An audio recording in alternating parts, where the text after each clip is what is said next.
วัสดีค่ะวันนี้นะคะก็อยู่ที่น้ำตกหินเพิงค่ะ เดี๋ยวเราพาไปดูกันเลยค่ะ นี่นะคะก็เป็นทางไปน้ำตกชั้นหนึ่งค่ะ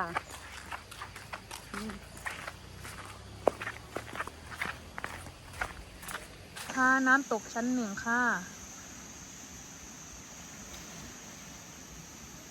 ค่ะคือสะพานทางขึ้นน้ำตกชั้นหนึ่งและชั้นสองนะคะ ใช่ค่ะกำลังเดินขึ้นไปชั้นสองค่ะ ใช่ค่ะ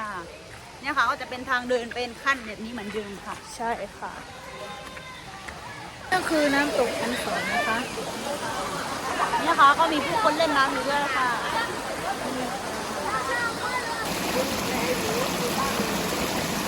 ว่ายน้ำเป็นมุกดาหวานเลยน้ำเนื้อวะ นี่นะคะคือทางขึ้นไปชั้นสามค่ะ ทางเป็นขั้นบันไดนะคะ แล้วก็ชันมากค่ะขึ้นไปไกลมากด้วยค่ะตอนนี้เรากำลังจะไปชั้นกำลังจะขึ้นไปชั้น3ค่ะทางเหนื่อยมากค่ะ